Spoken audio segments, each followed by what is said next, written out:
Traveling the Vortex.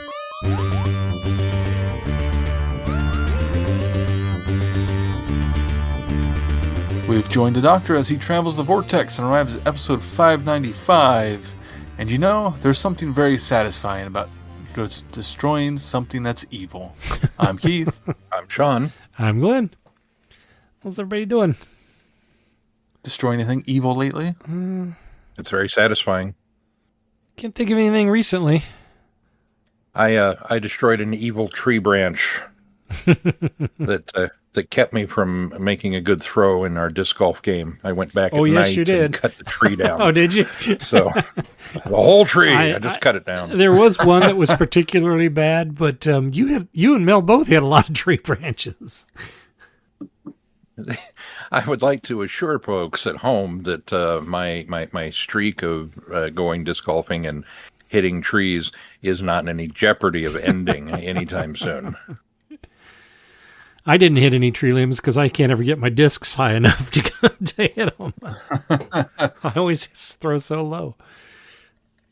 I think what happens though we had is fun, Keith. You should have come. What happens is Sean hits trees, and then Mel hits trees, and then I get gun shy and I throw low because I don't want to hit a tree. Oh, sure. Blame me. No, we had a lot of fun. It got kind of hot towards the end, but how long did you guys golf for? About 2 hours, I think. We started at 9 and we were done. It was about 2.5 because I think we were done about 11:30. Oh wow! We let several groups play through though as well. So when we got there wasn't a lot of people playing, but we're not the fastest players, so people kept creeping up on us. So we just let them play through. It was fun. It was good to get back out there. It was fun to get back out there. Did you guys have good Father's Days? Yeah, I did. I don't know about you two. I actually had a pretty exceptionally good Father's Day. It was very nice and restful, and we went to Longhorn for lunch. Ooh. Which is not a place that we get to go to very often, but we did that, and then went and saw Lilo and Stitch. Fun. What'd you do? We took the kids to the zoo for Dinosaurs Alive. Ooh, how is that? It's cool. It was really cool. It's funny because last time it was here, any mention of dinosaurs at all, because of that, Gemma would just start crying and freaking out. And I offhandedly mentioned as we drove past, like, oh, we should go check that out. Look, the dinosaurs are back. She's like, yeah, we should. What? It was like 3 years ago, maybe. So I guess she's grown up enough to know that they're not real and isn't scary anymore. Although one startled her a couple of times. Well, that's good that she is better off than many of the customers that we used to have at the zoo. When I worked at the concession stands, the first time this exhibit came through was the year, I think it was a year after Jurassic Park. And the number one complaint across the board was, well, it says Dinosaurs Alive. These are robots. They're not live dinosaurs. Jeez. And we just had to shake our head. You are aware these animals are extinct, right? Because it wasn't a joke. These people were like wanting their money back. Jeez. So good on her for. It helped her overcome their fear of them, knowing that they're not really real. Well, that's good. What'd you do, Glenn? We didn't really do anything. Everybody else was pretty busy, so they just let me alone, and I got the TV to all myself. I got the Xbox all to myself. And then the kids gave me flowers and a card, which was nice. So nice. That was it. Leisurely day at home. Which was fine because I was pretty sore after walking for 2.5 hours the day before. Okay, so Mel wakes up Sunday morning, and she rolls over and goes, "Ah!" And I said, "What?" She goes, "My arm's sore. Oh, I must have slept on it wrong. God, what did I do to my arm that made it hurt so much?" And I just looked at her and I was like, "Honey, we went disc golfing yesterday." Oh yeah.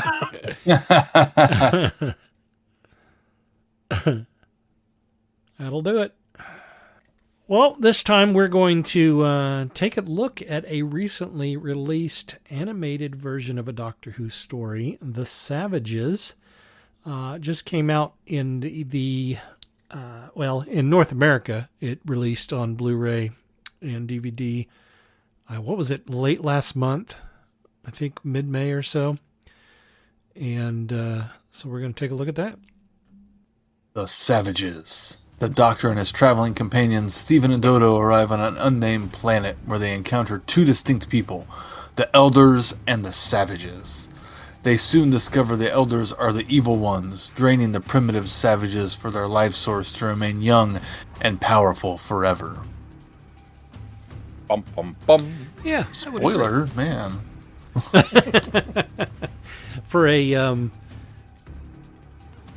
But they 50 2 year I know, but 53-year story. Well, it's not a story that's remembered very often, so Well, they could have had a lot of surprises there. I have a anecdote about that later. Did you see that? By the way, we don't usually talk production codes, but did you see that this is the one that they finally turned over into AA? So Z would have been, I guess, the Gunfighters, and so they started with AA on this one. So just found that curious. But anyway, what'd you guys think of the story? It's also the first one that has it where they don't name each individual episode. That's right. Yep, you're right. And you can tell that Keith and I watched the documentary, and I didn't realize Regale me with more facts, Glenn. I didn't realize this but because I guess I didn't pay close enough attention on the Gunfighters, which is one of my favorite stories. The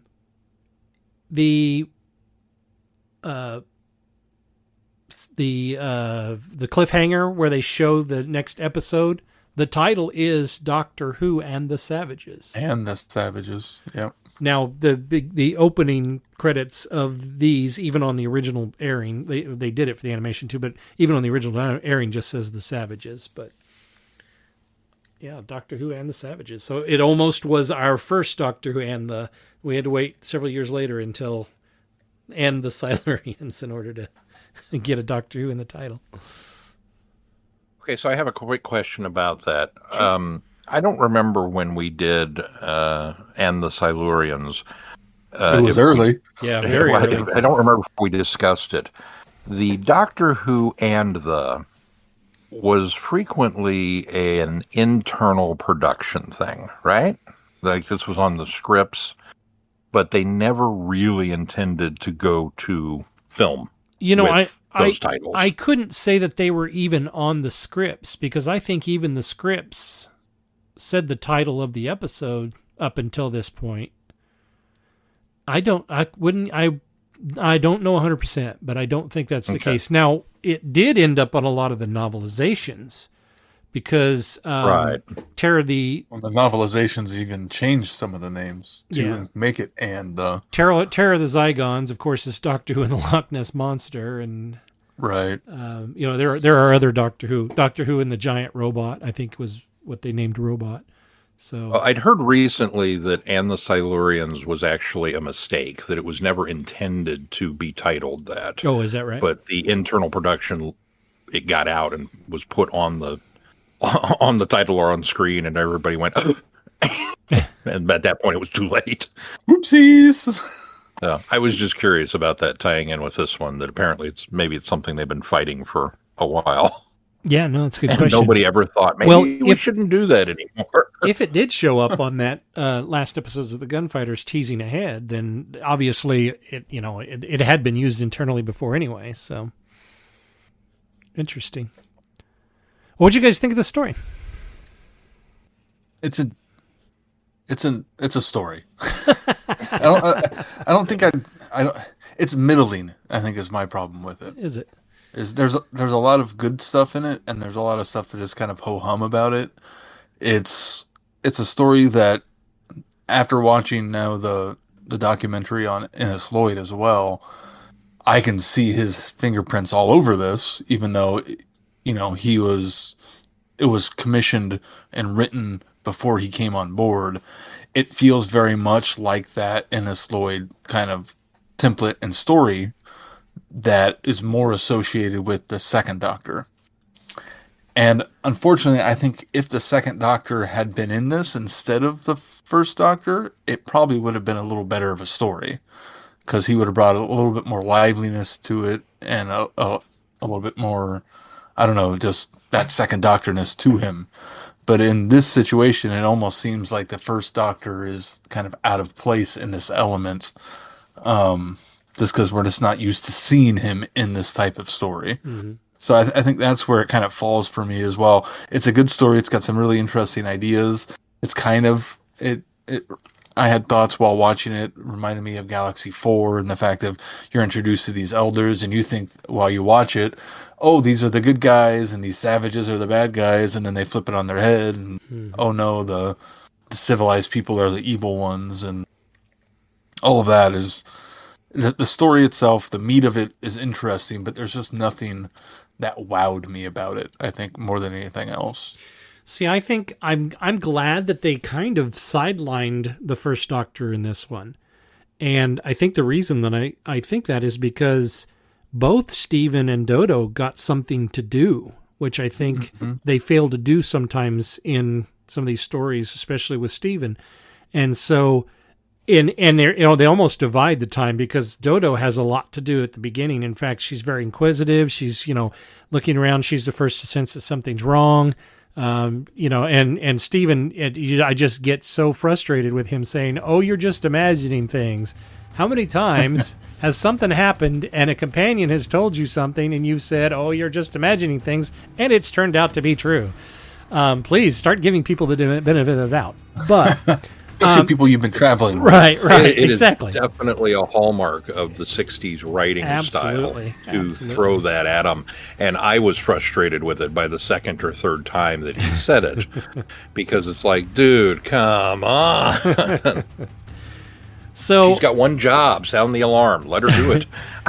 So I really felt like this was a very strong character arc for Dodo. And then in the second part of this, Steven kind of gets that man of action. He gets something to do. It gives him something to do when they, escape and finally meet up with the savages. And he finally kind of comes into his character as well. And so I really kind of liked how they both had something to do in this one. And I think that the reason that they were able to have more screen time and more character development is because of the fact that they sidelined the Doctor a little bit, which I think was fine. And it was a sidelining of the Doctor that worked for the story, which I think was also one of its strengths. We put the Doctor out of commission briefly because they're basically taking his essence in order to put into the head, the head guy of the elders. And so it made sense why he's, not knocked out, but, captured and then put into the chamber in the experimentation. I kept saying experimentation. I thought, you're not experimenting anything. You're doing something. Experiments are long over. But doing their what they were doing with the life force transference. So it really all worked for me. Actually, this is one of those stories that I think for a long time perceived fandom kind of downplayed or didn't think was a good story. And I think that comes down to the fact that, number one, it's been missing. Number two, right. People that, we watched the documentary called Remembering Forgetting the Savages, and everybody admits that, they don't remember it. And so I think it's one of those stories that's been given better light with this, and I think the animation's even given it even probably a better look because they were able to kind of, give it the Abominable Snowman treatment where it's a little brighter, wider sets. You got a little more visuals. I will say, and this will be the last thing I say for now. I'm going to let Sean jump in. I will say that I watched Josh Snares, who reviewed this, and it's one of his favorite stories ever since he saw the reconstruction of it. And he pointed out, and I'm glad I kind of didn't see the telesnaps before I saw the animation, because he mentioned that the rock outcroppings and everything, they look very flat. And when the Doctor wanders off at the beginning, he doesn't appear to go very far because there's this really flat open area, and it's not believable to him that Steven wouldn't be able to see him and had to call for him, and the doctor couldn't hear him. And it didn't bother me in this. I didn't, even knowing his critique of it, it didn't bother me until I saw the telesnaps. And then I thought, okay, it is very clear that this is one location and the doctor's in another location. So I think maybe the animation could have done better with that, conveying that, but it didn't take me out of it, and it didn't really bother me that much until I saw that. So maybe that could have been done differently, but overall, I thoroughly enjoyed this story. Well, it almost seems like the animation made it so instead of being two different locations, one the actual rock quarry and the other being the studio, they just made it all look like the studio. Yeah. My only issue with the animations after seeing the telesnaps is the guy whose life essence got sucked out of him.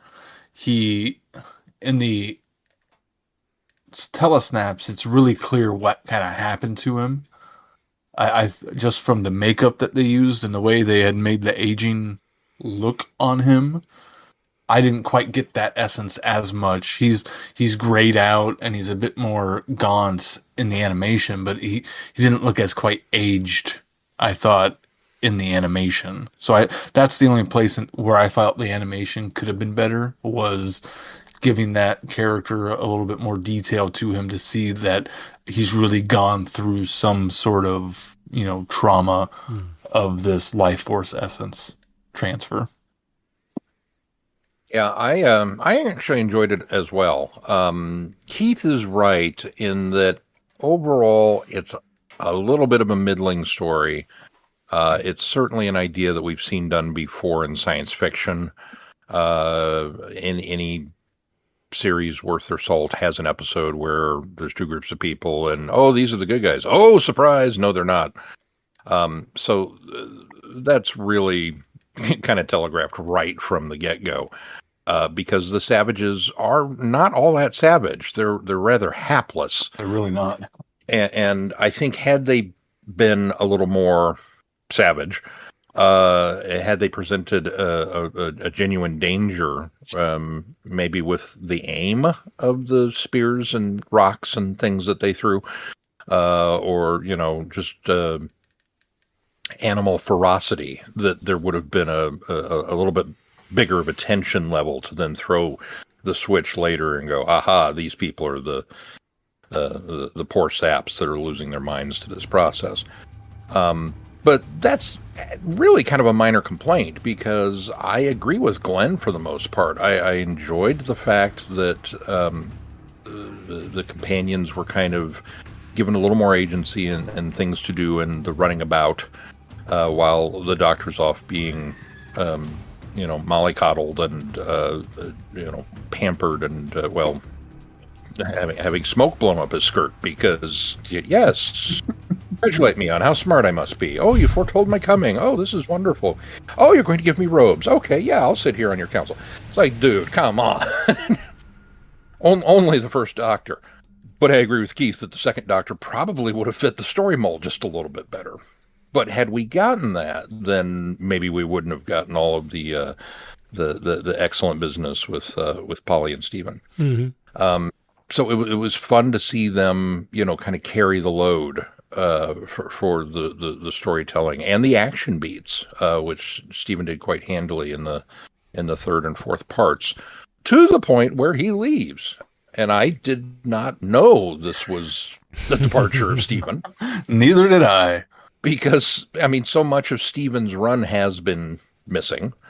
So it just kind of, he was a companion that really kind of perennially was in the mist. I just never really knew much about those stories.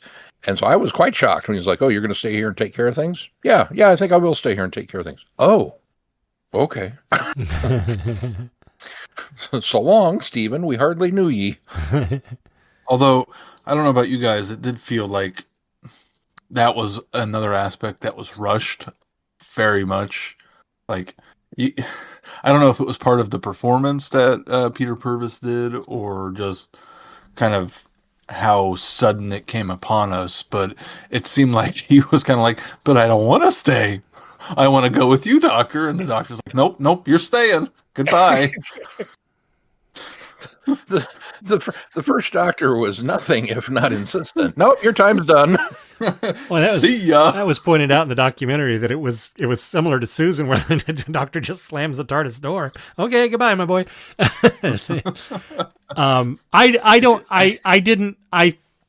I know where you're coming from, Keith, because I got that sentiment at the beginning, but it does seem in the middle that he turns to the idea of, yeah, I could do this. Yeah. And I think it's more of it's not that he doesn't want to do it. I think he doesn't feel like he's equipped to do it. And I think that maybe that's not conveyed well enough. Yeah, that could be. And maybe that's a thing where if we could actually see his face in the filming, we would have seen that emotion cross his face. So I don't know if I'm capable of doing this, because I did have that thought too while watching it of, oh well, it's he's not sure if he's a capable thing, but then there's also the exchange after he's said, okay, yes, I'll do it, and then as he's saying goodbye to the doctor, there's just enough of a linger there that he's like, oh, but I really don't want to. I want to go with you. Take me back, please. Yeah, he does that turn back and look at them as though maybe he's second guessing it, I guess, but I don't know. That's just how it felt while watching it to me. I think for the most part, there aren't many good companion exits throughout. They definitely get better as they go.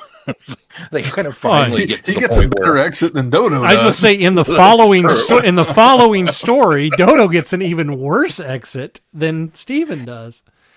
I don't think you made it this far, Keith, and I knew that this was his departure error. I've known that for a long time. What I didn't know was that, and this documentary talks about it, Peter Purvis wasn't ready to go.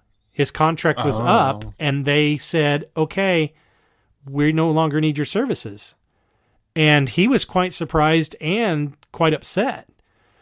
And I guess for a few years after this, he couldn't get any jobs or anything because he really didn't have much of a resume, even from being in this show for a year and a half, that gave him, enough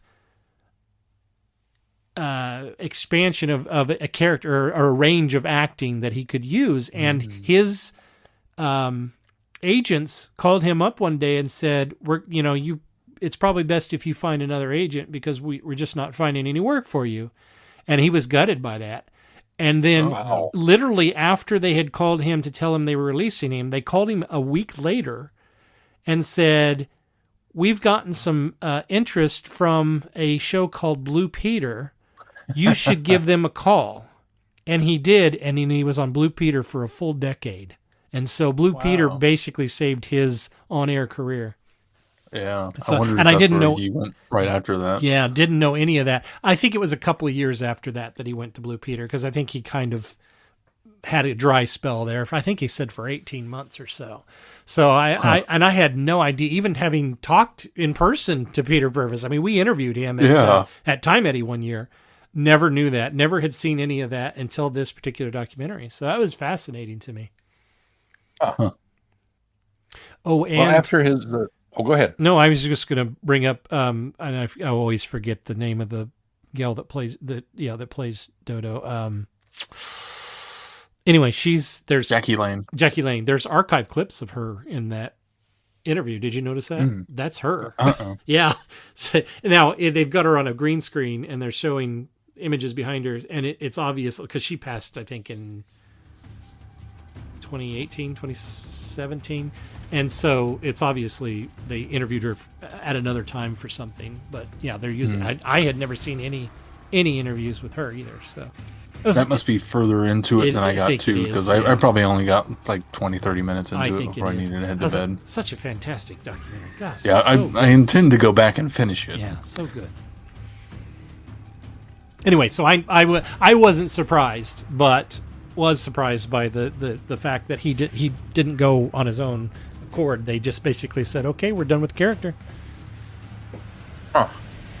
I think that was a mistake. Well, yeah. I mean, they made a lot of mistakes with companions. I mean, chucking Dodo out the door, then bringing on 2 companions that they give absolutely nothing to do because they bring Fraser in, and then Fraser stays on forever. I mean, obviously, yeah. We having met Peter, it's one thing to say, oh, he should have gotten to stick around, but just looking at Steven as a character, there was so much potential left on the table. Yeah. With this kind of companion, and we just didn't get it. And I'll go out on the limb and say, BBC, you made a mistake there. But if we hadn't done that, then we wouldn't have gotten everybody that came beyond that, because he might have stuck around forever. You wouldn't have needed Jamie at that point. No, that's true. Right. And I can't imagine Stephen and the Second Doctor together. I think Stephen would have gotten so fed up with him. Probably.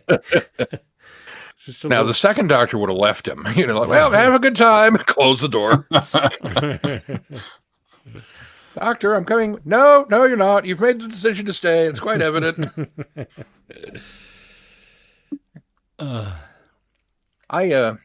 But yeah, overall, I enjoyed this one. I thought the animation was, for being simplistic and, dare I say, budget animation, it really worked well for this story. Mm-hmm. To the point where I'm kind of surprised we hadn't got this one earlier in the run. Other than the number of characters, which is substantial at times, I didn't think there was anything, beyond difficult, that an animator would have gone, oh, we're gonna have to do that scene. I just didn't see anything like that, and I was kind of surprised that they held off on this for as long as they did, unless it falls into that. Well, fandom's not a fan of this one. Yeah, I think that's probably where it came down. If that colored the perceptions of it. I think also because it's easy to do Daleks. Yeah, and I think also that's just it. Is they're obviously going to do anything with Cybermen in it. They're going to do anything with Daleks in it. They're going to get those out there, and that's what they've done. Abominable Snowmen. I mean, Ice Warriors. Any of those have been Chumblies. Yeah, I mean, any of those have been ones that are. Just to me, the epitome of sci-fi. They've got robots, so they're going to be, kids are going to enjoy them, fans are going to enjoy them. I think that, I think they're running down to, and I've talked about this before, but I think they're running down to the fact that they want to do all of the spacey sci-fi ones first and do them, because I really don't think they intend to go back and do. The only one I can see them maybe doing, because it is Jamie's first story, would be the Highlanders. But I really don't feel like they're going to go back and do Marco Polo. I really don't feel like they're going to go back and animate. I don't think they're going to do the what's the Crusades? Is that what it's called? The Crusade. The Crusade. I don't think they're going to do that, because they've already released that season with Telesnap reconstruction. In the Doctor Who line. So I think they've resigned themselves to live with what they have with Marco Polo, which is unfortunate because that's only 20 minutes. Maybe they'll do a longer version for the Blu-ray set. But I really think they don't think they can sell the historicals as well as they can the sci-fi ones. And I think that they were going down a list of which ones they're going to sell. And they finally got to Savages and said, okay, let's give this one a try, because it's, still very spacey, still very sci-fi. And I think even the Space Pirates will get the animated treatment as well, because it is very science fiction, very spacey. But I really feel that we're running to the end of what they're going to animate, and they're just going to start releasing those seasons that we don't have yet of the first and second Doctor, and just leave them to be reconstructions. I don't want them to do that, but I really sense that's what's going to happen. I think this one has more sci-fi things than like the faceless ones. Oh, absolutely. Yeah. No, and that's why. So I'm kind of surprised they didn't do. I'm surprised they didn't do this one before that, based off of that. I agree with you, and I think that's why what Sean said about maybe they were going down the list and doing the ones that they knew would have appeal, and this one didn't seem to fit that criteria. So, well, First Doctor ones don't tend to have as big of an appeal, it seems, as the Second Doctor ones do. Yeah. Okay, so now I've got to ask this question. I don't know that I disagree with you, Glenn. It's a very valid, bleak, but valid opinion on how they're going to handle this. Does any of that factor into Reign of Terror? Or does Reign of Terror factor into any of that decision? Well, I think because it was already done in animation, right, and it didn't do well. Maybe the reception wasn't as... You know, it wasn't good animation. I think that's what. Well, that could be. That it certainly could be a lot of factors there. Don't get me wrong, but I think that they're weighing in the fact that it was a reconstruction, or not reconstruction. It was an animation of a historical, and yes, I think maybe that also plays into their thoughts. That because if you think about it, can you think of any other animation that we've got that's historical? Kind of can count Evil of the Daleks, but it's got Daleks in it. I mean, it's not a pure historical, right? Exactly. I mean, it's set in a historical location. It's just right. It's more modern. I don't think there are any. I don't think they've done any other animations besides Reign of Terror that was you could actually call pure historical. Well, part of me thinks that if they had done a better animation on Reign of Terror, it probably would have gone over a little better. I don't know. Maybe because it seems like fandom considers it fairly high. I thought. Well, that's just it. I think that we didn't like the animation, but when I watch reviews of them going back, there are a lot of people that the animation wasn't a deal breaker for them. They thought the animation was fine. A lot of them talk about the uncanny valley effect of it, but when I go back and look at people reviewing the animations, which I've kind of started to do, this isn't one that's poorly received. As far as the animation goes, often it's the story. So that's why I think Sean might be right. We didn't like the animation. We didn't think the animation was that great. I think you guys were harder on it than I was even, but it doesn't seem to be the sentiment. I mean, there are people out there that don't like it. Don't get me wrong. I'm not saying we're the only people that didn't like the animation, but that's what makes me think that Sean's probably more on the nose with the fact that it was a historical. They don't feel it did well. Mm-hmm. That's rather disheartening. Yeah, I mean, I'm trying to be a realist on it because I don't want to get my hopes up. If they announced all of the rest of the animations were going to be the historicals that were missing, I would be ecstatic. In fact, if they announced Marco Polo was next, I would just jump for joy. The other thing about Marco Polo is you're animating 7 episodes as opposed to 4 or 6. Mm-hmm. So they've not announced the next animation yet, have they? No, they have not. Dalek's Master Plan. It wouldn't surprise me if we didn't get that one. The thing I think with Dalek's Master Plan is I think they might be holding off on that one because I think they think that's one of the ones that's one of the ones that might have a missing piece that's being held. So I think they might be holding on that. The interesting thing about that is you're never going to get Feast of Stephen. That was never sent out. So you either animate that or you just skip over it entirely, which you can because it's just more of a fun Christmas romp, basically. And I think when they release the season, they're going to use the recreated Mission to the Unknown that university did in the UK. I'm certain that they're going to secure the rights to release that as their replacement for Mission to the Unknown. It's just already there and available, and there's no reason would to make sense. It's got to be vastly cheaper to license it than to animate it. Right, and there's no doctor, no companions in it, so and it's decently done. Yeah. Oh yeah. Oh yeah.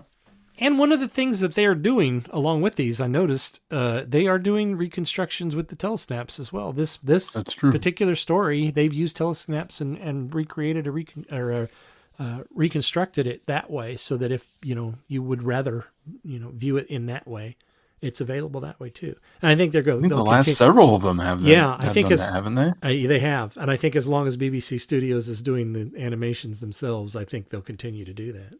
So, just out of curiosity, let's cast our minds forward a bit. And if money was not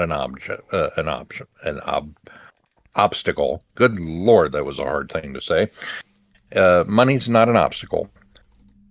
If you're BBC Animation, do you maybe animate a story that does exist? I don't know why you would. As a fan, would you want to see that? Would you want to see an animated Blink?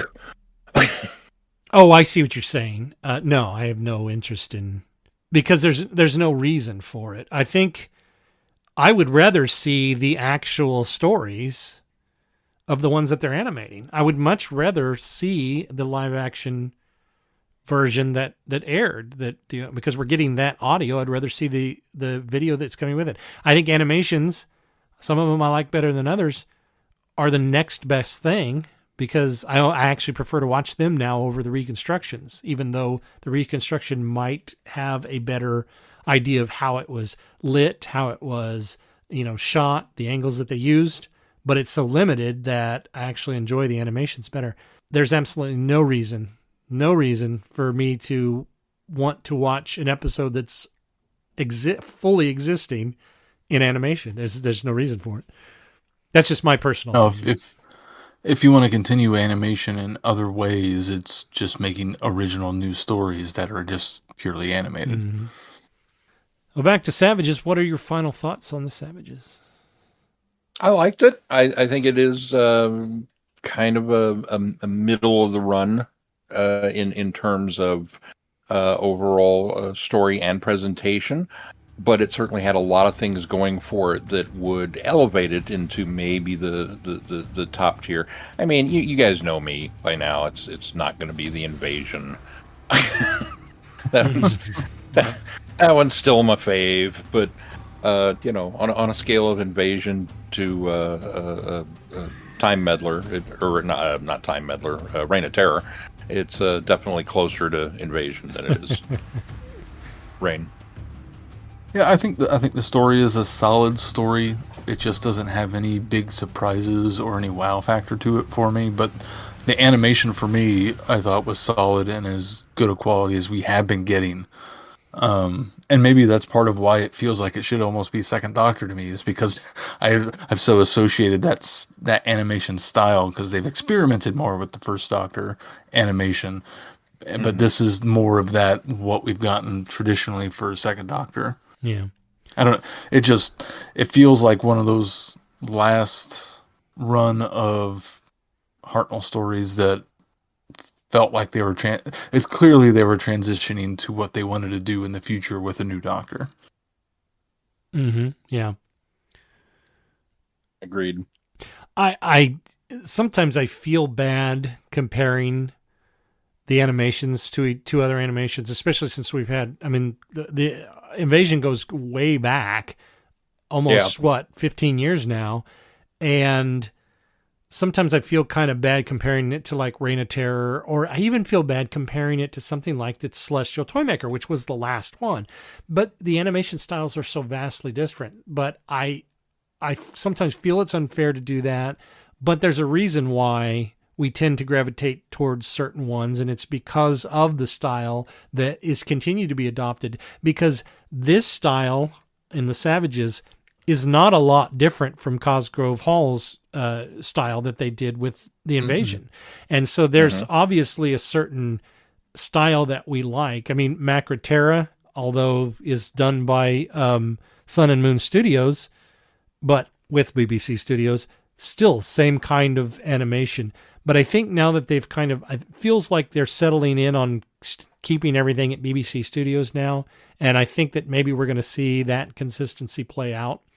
But yeah, I'm with you guys. I think if I were to compare it against some of the things like Reign of Terror or the second version or the Web of Fear that they animated, this animation is far and above some of the stuff they've done. Even 10th Planet, I kind of felt like 10th Planet was good animation, but I like this a lot better. It just feels on par with, other than Web of Fear and Celestial Toymaker, it feels on par with all the other animations they've done recently. Yes, yeah. Which I think is good, and I think it's even better than the Ice Warriors, I thought. Yeah, as far as animations go, for sure. and they're getting a lot more detail in the faces now than they did in the past. Yeah, it was a good one. I'm not even sure it's more detailed, but that the characters look more like their real life, counterparts. Yeah, maybe more expressive, that is I think, a little more bit. expressive. I certainly would agree with that. Yeah, maybe not more detailed, but definitely more expressive. Yeah, I would agree with that, Keith. All right, well, sounds like we all enjoyed this story, and we've only got a few. We've only got a few stories. Wow, I think we only have one more story really that we haven't reviewed. We did talk about Marco Polo, but we as the presentation on the DVDs ours was quite a bit abbreviated as well. I think we talked about it in that 30-minute recon. Yeah, when we did that string of the not Lost in Time, the Beginnings box set, when we did those kind of together, we talked about it then. But for the most part, we're nearing the point where we've reviewed everything. I think we decided the Smugglers is the only thing, and the Massacre are the only two left. Yep. So, and we may be talking about the Massacre when they finally release it as a reconstruction only on a Blu-ray season. We don't know. If my theory holds, that would be another one that I think they might overlook as animation. But who knows? That's got a Dr. Doppelganger in there, and they might think that's interesting enough. I don't know. Glenn tells me we've done more than I think we have. So we'll just trust him. Well, I go back to your notes that you kept for all of the for all of the episodes, for all of the seasons that we've done, and the few years that I kept notes, and I've found it all. So. That's where I always grab my proof when you say, no, I don't think we did it. And I said, no, here we go. Episode. Oh, yeah. I don't remember. But I think that means we're back to starting over. We need to start over and do them all again. Ooh, there's a new hook. Yeah. Rewatching them all. We're not traveling the Vortex. We're traveling what Sean doesn't remember. That's what we do. We put everything in a hat that you don't remember, then we draw out of it. That's what we do for our next episodes. It's actually kind of not a bad idea. Oh, that was the antidote I was going to say. Speaking of the Savages, the whole theme of that documentary, remembering forgetting the Savages, it was the idea that a lot of people didn't remember the Savages, didn't remember doing it, didn't remember. This is crazy. Filming it even. This is crazy. About 15, maybe almost 20 years ago, this was back when the series first either started or right before the series came back, I was getting those BBC radio collection discs that was the audio with the linking narration. And I was listening to those, right? So I didn't remember this until I got about halfway through this episode, and certain beats were... something about it was, there were certain beats I was remembering, certain things. And I, in my mind, I'm kind of justifying it as to, well, I'm been a Doctor Who fan for years. I'm sure I've seen clips, or I now think, and I almost clearly kind of remember that being one of the things that I listened to with those BBC radio collections. And so I had forgotten that I had already listened to this story before. Now, obviously, I didn't watch it, but I'd listened to it. And I found, even with, when I went back and watched, well, I think Power of the Daleks and Macra, I definitely remember listening to those ones. Even when I watched finally watched the animated versions of those, I got a lot more out of it than I even did listening to it. And I think part of that's because you're missing half of the story there, the visuals of the story. Right. And so I think that's why this one didn't lock in with me, because there is a lot of, this one I think requires a lot of visuals of what's happening. And Yeah. while Peter Purvis probably did a great job with the interlinking narration and explaining or talking about what was going on, I just think seeing it, and it just jogged my memory. But I thought that was just fascinating that I had forgotten that I had actually listened to this one. You're on par with everybody else. Yes, right. Well, anyway. And to your defense also of not remembering it or not being sure, I know I have not seen the story, but there are beats of it that I predicted to happen. So it's that comfortable familiarity to the story of, now this is going to happen and this is going to happen. And that's part of why it's kind of just a middle of the road story as well, because it's a little probably too predictable of what direction it's going to go. Right. Well, as Sean said earlier, there was a way that things were, written, especially in Doctor Who, that you could kind of expect. Yeah. It's funny that, things like this, we complain, and I'm putting quotes around that you can't see, but, we're complaining, it's kind of a middling story because it's so familiar. But if we get into a Base Under Siege model, we're all like, woo, but, this is a Base Under Siege story. That's so great. And it's the same thing. It's there's no accounting for our taste. That's true. All right, let's wrap it up. If that's going to do it for this time, until next time, I'm Glenn. I'm Sean. I'm Keith. Cheers. Good night, everybody. Be seeing you. Thanks for listening. I thought for sure I did it last. I thought I did it last. I don't remember. I'll throw mine in and then we'll all have done it. Thanks for listening. Yay. You have been listening to Traveling the Vortex. Doctor Who and all of its associated programs are owned and trademarked by the BBC. No infringement is intended or implied.